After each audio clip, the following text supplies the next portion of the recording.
Right, this is Aaron East with MMA UK News, and I'm joined today by Northwest Fight Academy's Corey Fry, who returns to the OKTAGON Cage on January 27th for OKTAGON MMA 52 in Newcastle. Thank you for taking the time out of your day to speak to me once again, mate. No, don't worry, mate. Pleasure. Always, man. Right, not too far off now, man. How you feeling for the 27th?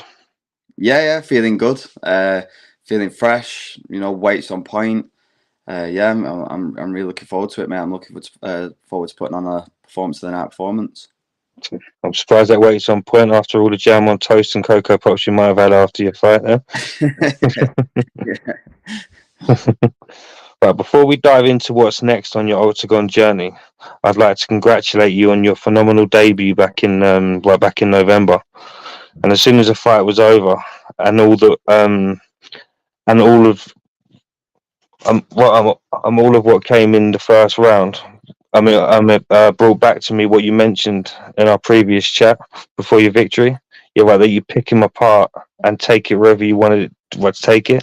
How did it feel to have put your intention to fruition and quite literally silence the thousands of fans in attendance? Yeah, it was at the time. It was really overwhelming.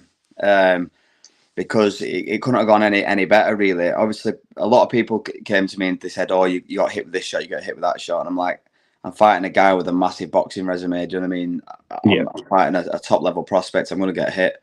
But I felt in the fight when the fight had changed, and I knew it was going to go in my favour. I think I landed at I think it was a switch left body kick, and he took a step back, and then I started to take over. But that feeling of walking in, I walked in with my little brother, who's been with me since the very beginning, since he was a kid. He was like 13 when he started, and at one point it was all a dream. Do you know what I mean? And we just talk about it like passive comments and stuff, and it got to the point where we're like, wow, we're actually here. We're walking out in front of a massive stadium of people.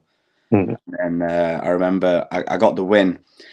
And it was like I got like a bit of an adrenaline dump. Like wow, I've done it. I've smashed him. Do you know what I mean? And I got over, and my coach, who's probably sometimes, well, definitely at shows, he's one of the most sensible guys you could ever imagine. I turn around and he's absolutely scaling the cage. The bloke's 40-year-old and he's vaulted the cage like he's doing high jump, and he's landed in the cage, and he picked me up in that lot, and I just thought, wow, this is like the best feeling I've ever felt in my life. Everything we've visualized with my team and all the preparation went into came to fruition. So yeah, I was buzzing with it.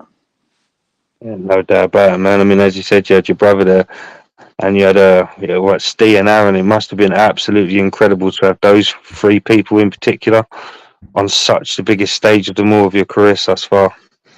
Oh yeah, definitely. Like I said, Zach's he's my little brother, and again, like we talked just before the interview started, he's someone I really want to inspire, and I've always motivated Zach, and I've always been an example for Zach. So showing Zach that if you put if you put the graft in and you really put the shift in, even though it feels like a dream and it feels like it's miles away, he's literally in touching distance. And having the backing of my coaches, Steve and Abe, who like they put that fire in my belly, because sometimes before I joined Northwest Fight Academy, I thought, how far am I actually going to get with this? Do you know what I mean?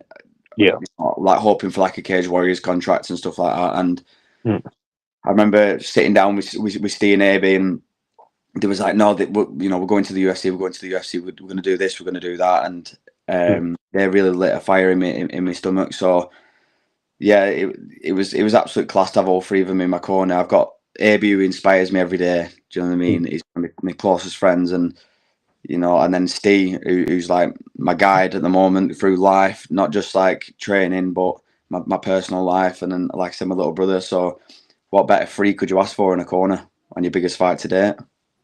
100%, man. I mean, you've got Aaron on the roster with you, and as a fan of you and your brothers for many years now across your amateur fights with UKFC, I can see him closely, probably following you in your footsteps, and possibly joining the roster with you. I mean, how would that feel to have him with you on the roster? Oh, I think it should definitely happen. there's nothing better than you see in the highest promotions when two brothers are fighting on the same show, and Yeah. that itself is a selling point. Can you imagine me and Zach on a show in England together? Zach a little bit lower down in the card, obviously, but but yeah, it'd be class, mate. And I think that's definitely going to be the future plan for Zach is being on the same promotion as me. It doesn't have to be, do you know what I mean? But as long as we're both progressing and we're both going as far as we possibly can, we're both successful. It don't really matter what show we're on. Yeah, no doubt about it, man. I mean, Cage Warriors have got their brothers, Bellator's got their brothers. I'm pretty certain that Octagon will probably have one of the Fry brothers one day, 100%, man. Yeah, And an absolutely incredible impact you made on your debut, man. Yeah, well, you made quick work of your opponent and taking minimal damage. Yeah, well, that must have left you hungry for more. And no doubt, it was a foregone conclusion when you received the offer to fight on home soil in Newcastle just 2 months later. Yeah, definitely. Like, that's why we did the quick turnaround. I came out. I did have a bit of a swelling on the eye, but as like my body on a whole, I was fine. I took some big shots to start off with, but we came straight out. And the thing is, we want to keep the momentum and we want to keep the activity. One of the biggest things you can, one of the biggest assets you can have coming towards it, that coming to a big show is being available whenever. And me and AB especially, AB is literally ready whenever you call him. He'll fight anytime you place. You know what I mean? So we just wanted to keep the momentum going and stay ready for whoever they put in front of us. So as soon as they offered us Max, we're like, yeah, we'll fight him. And we've had that approach since being, pro debut. I've never said no to a fight. I don't even ask who it is. Do you know what I mean? We just we get the fight, confirm it. Let's go fight him, and it's simple as that. So yeah, I'm obviously looking forward to fighting on home soil and getting another win against the undefeated German prospect. 100%, man. And was it straight back to work with you at Northwest Fight Academy? Always. We don't. Well, depending on what injuries we have, like AB got the cut in the last fight. He had a week or so off to let that heal up. But we're back in and doing whatever we can, even with the injuries. So yeah, Steve doesn't let us take the foot off the gas because that's when you become lazy and you become complacent. We're at no position in my career to become complacent. You know what I mean? There's plenty of work to be done. I know it's a good win, a good debut, but that's just basically the tip of the iceberg that we need to keep the momentum going and show everyone what we've got and get to that title. No doubt about it, man. And that brings me to my next question. You also expressed your desire to eventually claim Octagon Gold, and November was definitely a giant step towards that goal. And without a doubt, you'll be looking to replicate your antics in Germany when taking on the undefeated Mac Holzer. Well, what are your thoughts on your opposition? Yeah, I think he's obviously a good level lad. He's beat some decent guys, and he's undefeated. He's undefeated for a reason. Do you know what I mean? But I think I'm just more athletic than him. I think I've got far more tools to finish him. I fought far better people. Yeah, I just think I'm going to beat him in every area. I want to beat him up. I think he's come up from bantamweight, and I heard him say something about he's in a healthy position to where he can fluctuate. He can float between bantamweight and featherweight. I would never make bantamweight ever, so I think I'm gonna have the size advantage. I'm quite tall. I'm quite a bit taller than him, and I've got a much longer reach. And anyone who's sparred me or anyone who's fought me, one thing you don't want is me to have reach on you. Even with the Ilbay fight, and obviously at first I knew he'd going to do what he did. He came out swinging for the hills, and you can't really box with that kind of style. That becomes a scrap. But even in that fight, as soon as I got my range on him and I managed the distance and I got his timing, he stopped landing. Then he only landed the odd shot here and there. So I think that's going to be the case with Max. He tries putting a big pressure on with his wrestling, but every fight I watch him in, he doesn't do anything with it. He takes them down, and then the guys just bounce back up, and he'll take them down and bounce back up. But one thing Max needs to take into consideration is the fact that fights are based off damage. And if you look at his fights, and you look at my fights, I do a lot of damage. He does a lot of hugging. And I'm not saying that I'm not dogging him for wrestling, because it's a massive part of the game. And anyone who says you shouldn't, gives anyone shit for wrestling, they're an idiot, because it's the sport we're in. but the fights are based off damage, and I do damage people, and usually they're not stood up to tell the tale. I put people fast asleep, and if I can't put you fast asleep, I'll break your arm, like I showed in my last fight. So I think I've got a lot more ways to beat Max than he's got to beat me. Yeah, you're definitely a well-rounded fighter. I mean, as I said, I've caught many of your fights over the years. To be honest, I was hoping for a knockout. I'm not gonna lie. I was sitting there thinking you're gonna knock him out, but literally, you surprised me with that armbar, man. That was incredible. I mean, nearly got out of that. I mean, did you? Well, how was you think? How was you feeling when when he seemed to be slipping out of it? What was your mindset? I was fine, to be fair. I was composed all the way through the grappling exchange. A Yeah, lot of people said to me about the way I was transitioning between each position, but that stuff that Steve drills into us constantly, he's an absolute specialist at it himself. If you ever see Steve roll or grapple, or even in MMA, the way he transitions from one position to another, you yeah, feel like he'll be attacking and then an arm, and you think, right, I'm out of it, and then before you know it, he's on an arm bar, or he's exposing your back. And I knew that if Plan A didn't work, Plan B would, or if Plan B didn't, then C would, all the way down to Z. So um, even when I was falling off, I knew I had a Plan B going off the arm bar, and I knew that Ilbe's plan was to do, like, he was trying to punch me head in at any opportunity he got. So if you look at the arm bar again, yeah. when I got the second attempt at the armbar, when I ended up underneath him, he prioritized punching me in the face instead of defending the arm, and Mm. I knew he'd do that because he was too keen to punch my face in. I must have an iron face, but he landed in it. But that's something we drill at Northwest Fight Academy all the time. He's not not have just one tool. Do you know what I mean? And if you do have one tool, we've got 20 or 30 different ways to get into that position. So yeah, it's just that's just repetition. That 100%, man. And if anyone on the roster was, looking at you as an easy target after that fight, I can guarantee no one's going to be looking that same way again. Yeah, definitely not. Yeah, man. But from a debut abroad, you're right to a home turf, second outing. I bet it's such a great feeling to be able to have more of your friends and family in attendance for this one. Oh yeah, 100%. Obviously, uh, a lot of my obviously friends and family, they watched it through the telly, and it doesn't quite do it justice. You know, watching it through a telly, it's like if you've watched UFC and then you go watch, a UFC at the O2. It's the feeling is completely different, and I'm glad I could share the experience with my family this time and let them see that this is a massive event. It's not just a little shows anymore. This is a huge platform for me. So yeah, I'm excited to show them, the fruits of my labour.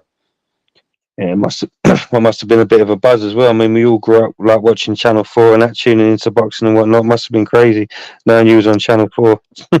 Yeah, definitely. Yeah, and not just that. When people have said, like, some people that I've never even spoke to, or I might have, said hello in a passing comment once or anything like that. But even they were coming up to me saying, "Wow, watching you on telly and stuff like that." So it's just a bit surreal.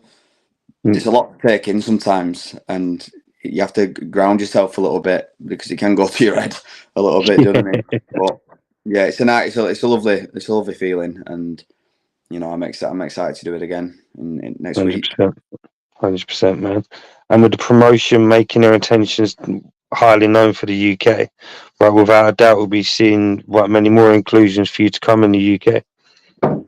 Yeah, man, I'd fight in the UK whenever they want me to, but I'd also fight abroad. I enjoyed fighting, in Germany, and if they've got, in Prague and stuff like that, if they've got any of them coming up, that I'll fight on them as well. I'm just looking for activity. I'm not really interested in the venue. Obviously, the Yeah, UK is, nice because you get to bring your friends and family, but my goal isn't bringing my friends and family to events. My goal is to beat people and get to the highest part of the rankings and become champions. So it doesn't really matter about the location; it's who they put in front of me. I'm more interested in. 100%, man. Yeah, I don't blame you. The weather in the UK at the moment, I wouldn't blame you if you wanted to go abroad. My Yeah, it's not testicles are now holiday. ovaries. I'm so cold at the moment. Yeah, it's no holiday. Definitely not. And I know you mentioned before you're quite laser focused on yourself, and you didn't really look too much into the card. But being a UK you're right, base card this time, have you had any more? So excuse me. Have you had any interest in who's going to be on the card this time? Any particular fights you're interested in at all, apart from yours? Yeah, there's a couple. Obviously, I'm looking forward to the main event between Jack and Jonas. I think that's going to be an absolute cracking fight. It's so hard to call, and I think that's, props to OKTAGON. There's no favoritism there. There's no. I don't. It's going to be hard to have a favorite to win that fight. Do you know what I mean? Because they both are good guys. Obviously, I'm backing Jack because obviously he's an English lad and he's quite local to me. So obviously, I'm backing Jack. But that is such a good fight, and I think it's going to be a close fight as well. Shoaib Youssef as well. He's literally on my doorstep. The lads from Burnley, I'm from Blackburn. We should really be rivals, but we're not. You know what I mean? But yeah, I'm looking forward to his fight because the guy's a monster, and I'm glad he managed to get a match up because it looked like they were struggling to get him a match up at one point. But you can't blame him. He's a tough guy, and I'm really looking forward to his fight as well. I think I think it's going to be a good night of fights from top to bottom. I don't think there's going to be just like one or two and then the rest okay fights. I think they're all going to be belters. I think Frimpong's going to have a great fight. I think my fight is going to be potentially fight of the night. There's a lot of good fights on that card, so I'm looking forward to it from top to bottom, really. 100%, man. It's definitely an eye opener for me. I saw the card and it was like, as you said, the main event, your fight, you got Jake McHugh in there. You got quite a huge UK based influx. It's going to be absolutely incredible. Yeah, I think it's going to be one of the biggest UK cards for some time. That definitely agree, man. But as always, bro, it's been a great speaking with you, and I wish you all the best for your final preparations. And I'll definitely look forward to catching you out there once again, my friend. Yeah, nice one, mate. I appreciate it, and thank you for your time as well. Anytime, you too, man. But last but not least, do you have a message for the fans who'll be in attendance and anybody you'd like to give a shout out to? Yeah, just again, don't blink. I've shown that in my last fight, and I've showed it in every fight before that. Don't blink, because I'm going to finish this guy, and I'm going to come out all guns blazing, but with a good strategic mind. So you're going to see the finest form of MMA. So yeah, I'll look forward to putting on a show for everyone, and go get your tickets on Ticketmaster. Let's make sure we sell this place out and show OKTAGON why they need to keep bringing shows to the UK, and support your local lads. I just want to thank all my team, Northwest Fight Academy, my partner Ashley, who puts up with all my shit every day in, day out. And obviously all my sponsors. So I've got Carter's Facilities, Red Rose Insurance Solutions, Lancashire Competitions, Lad United, UK Stove Installers, Manchester Division. I've got Satan Slaves, Graphics, Shadow Project, my clothing brand. There you go. I've got the Recovery Room. He's been a massive help in this camp with my mate Sean Ince. He's helped me with all my recovery, and yeah, he's been brilliant. My videographer and photographer Graham Place, Dimpy. He's been a massive addition to my team this camp, and obviously I've got my YouTube up and running, so go check my YouTube out at the Sniper MMA. And yeah, just thank you to all my team, everyone who's around me, my coaches, Steve and Aby, because without them none of this is possible. So yeah, thanks to guys like you for helping promote me as a fighter. Yeah, you're most certainly welcome, man. That's a great shout, because as you said, without them, you wouldn't be where you are today, and it's very thoroughly deserved, my friend. Thank you, mate. No worries. You take care. Enjoy the rest of your day, and good luck. Yeah, much love, brother. Thank you very much. Take care. Bye-bye, man. Yeah, mate.